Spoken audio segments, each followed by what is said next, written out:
Most people think walking is useless, too slow, too easy, too weak to change anything meaningful in the body, something you only do when you don't want to do intense training. But the human body doesn't see walking that way. From an evolutionary perspective, walking is not optional movement. It's the default operating system of the human body. And when you reactivate it daily, your biology starts changing in ways that feel almost suspiciously powerful. Here's the part that shocks most people. Many of the benefits we're about to talk about do not require intensity, they require consistency. And that's exactly why walking works, where extreme workouts often fail. When walking becomes a daily signal, your body stops reacting to modern life as a threat and starts functioning the way it was designed to. The changes don't happen overnight, but once they begin, they compound quietly. These benefits, accumulating over time, will increase your energy levels day by day, leading to significant improvements in your health. It starts in the brain. Long periods of sitting reduce blood flow to the brain, especially to regions responsible for memory and learning. Over time, this contributes to structural shrinkage, particularly in the hippocampus. But daily walking reverses that signal. Each walk increases cerebral blood flow and triggers the release of brain-derived neurotrophic factor. This molecule supports the growth, survival, and transmission of neurons. This effect has been directly measured. In a study published in PNAS, researchers followed older adults who added regular walking to their routine. After 1 year, the region of the brain responsible for memory, the hippocampus, had physically increased in size. That matters because this area normally shrinks with age. Walking didn't just slow the loss, it reversed it. In practical terms, walking tells your brain to stay plastic, to keep adapting instead of declining. This is why consistent walkers show slower cognitive aging and better emotional regulation. You're not just clearing your head metaphorically, you're improving the physical environment your brain lives in. At the same time, walking begins correcting one of the most damaged systems in modern humans: blood sugar regulation. Every time you walk, your muscles contract rhythmically, and contracting muscle tissue pulls glucose out of the bloodstream without requiring insulin.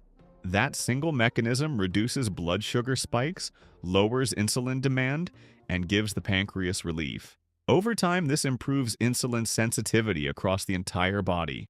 And this isn't theory. One of the largest metabolic studies ever conducted, the Diabetes Prevention Program, followed thousands of pre-diabetic adults. The group that simply walked about 30 minutes a day reduced their risk of developing type 2 diabetes by nearly 60%. Not with supplements, not with extreme workouts, just walking. Another study published in Diabetes Care found that walking after meals lowered blood sugar spikes by up to 30% compared to sitting. In other words, the moment your muscles start moving, your blood sugar stops climbing.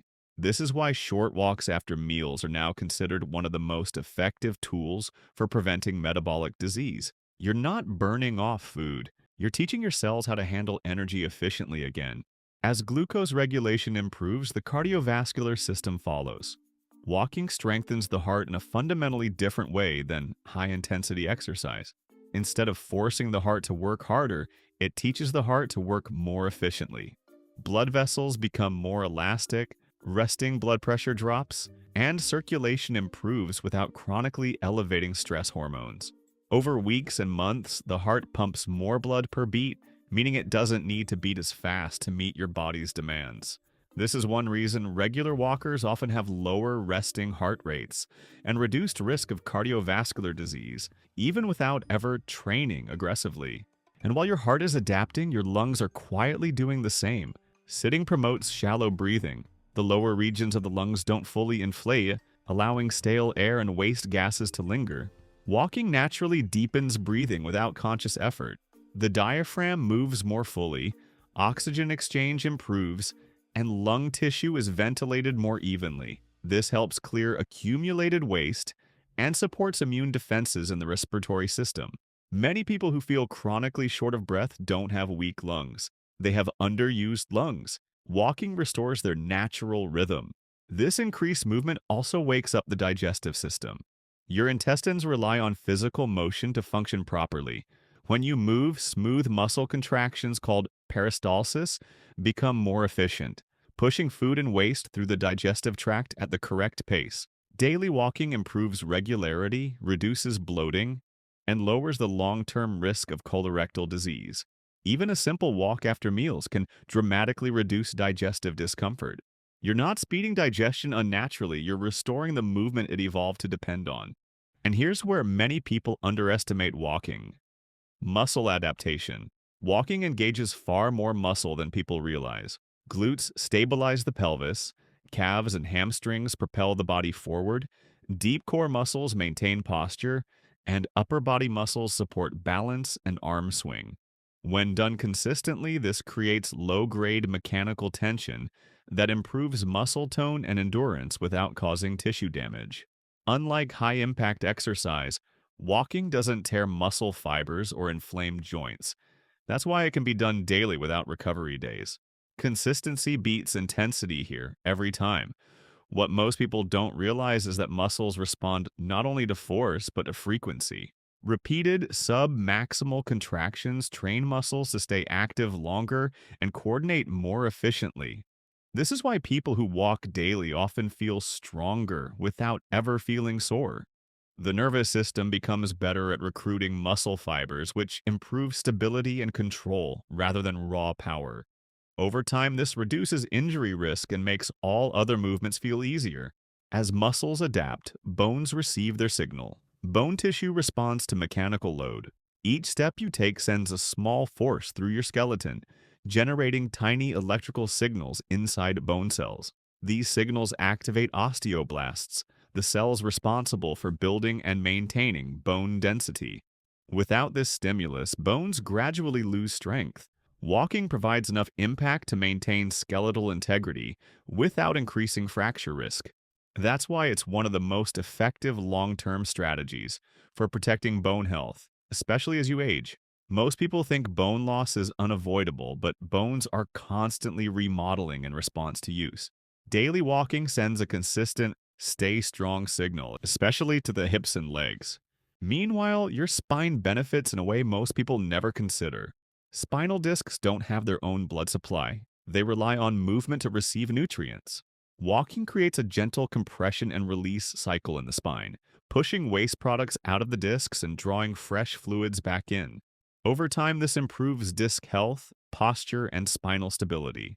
Walking also strengthens the muscles that support the spine, reducing back pain caused by weakness and prolonged sitting. Sitting compresses the spine without nourishment. Walking restores the balance. At this point, something important begins happening chemically. Walking reduces baseline cortisol, the stress hormone, while increasing endorphins and improving serotonin regulation. This isn't an artificial mood boost. It's a recalibration of the nervous system. Movement forward signals safety to the brain. And when the brain perceives safety, it allows the body to exit survival mode. This is why walking consistently reduces anxiety and improves mood, even when people aren't consciously trying to feel better. If this is already changing how you see walking, hit the like button. It helps this kind of evidence-based content reach people who need it, without misinformation or exaggeration. Now, here's the final change, and it's the most underestimated of all. When you walk daily, your body begins to trust you. Same time, same signal, same commitment. That predictability stabilizes circadian rhythms, improves sleep quality, regulates hormone release, and smooths energy fluctuations throughout the day. Your body stops preparing for chaos. It stops guessing when food, movement, or rest might happen next. And when the body feels safe and predictable, every system works more efficiently. This is why walking daily often improves sleep without changing anything else. It's why cravings stabilize. It's why energy feels less erratic. Walking doesn't just move your body, it organizes it. But there's a catch. These benefits don't come from random, distracted strolling. To activate these changes, walking needs 3 things: frequency, moderate intensity, and sufficient time. Ideally, walking should happen most days of the week. The pace should allow you to talk, but not sing comfortably.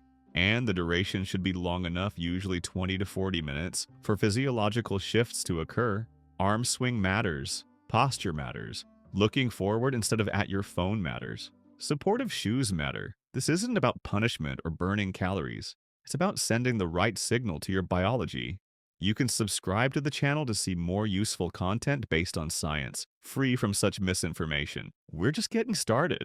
And if you're committing to daily walking, comment, "I'm starting today." Not for motivation, for accountability. Because sometimes the most powerful health intervention isn't something new. It's something human, like walking.